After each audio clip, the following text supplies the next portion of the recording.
Hello everyone, welcome back to our channel Baswa world. ఎలా ఉన్నారు? బాగున్నారా?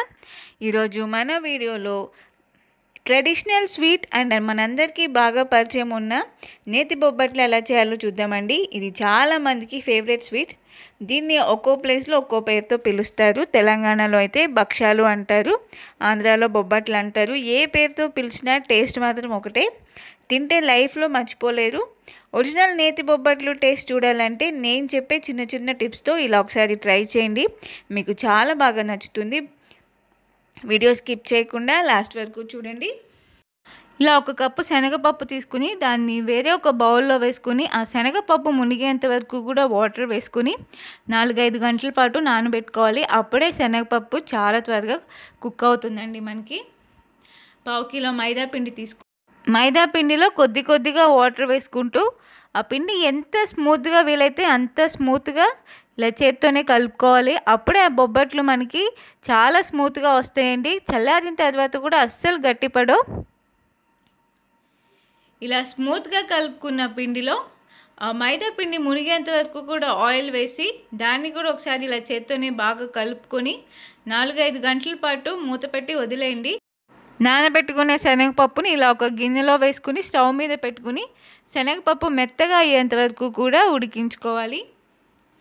ఇలా ఇంత మెత్తగా అయ్యేంత వరకు ఉడికించుకునే శనగపప్పుని చల్లారబెట్టుకుని ఒక మిక్సీ జార్లో వేసుకుని మెత్తని పేస్ట్ లాగా చేసుకోవాలి. పేస్ట్ చేసుకునే శనగపప్పుని ఇలా ఒక గిన్నెలో వేసుకుని నేను కప్పు శనగపప్పుకి కప్పు బెల్లం తీసుకుంటున్నానండి. ఒకవేళ మీకు కొంచెం స్వీట్ ఎక్కువ కావాలనుకుంటే బెల్లం స్టవ్ని లో ఫ్లేమ్లో పెట్టుకుని ఆ బెల్లంలోని వాటర్ అంతా మెల్ట్ అయ్యి శనగపప్పు కొంచెం గట్టిపడేంత వరకు కూడా కలుపుకుంటూ కుక్ చేసుకోవాలండి. స్టవ్ మాత్రం లో ఫ్లేమ్లోనే ఉండాలి, లేదంటే శనగపప్పు అడుగు పట్టేస్తుంది. శనగపప్పు ఉడికిపోయిన తర్వాత దాన్ని చల్లారబెట్టుకుని చిన్న చిన్న బాల్స్ లాగా చేసుకుని పక్కన పెట్టుకోవాలి. ఒక ప్లాస్టిక్ షీట్ తీసుకుని దానిపైన ఆయిల్ వేసుకుని ఇలా స్ప్రెడ్ చేసుకోవాలి ఆ షీట్ మొత్తం.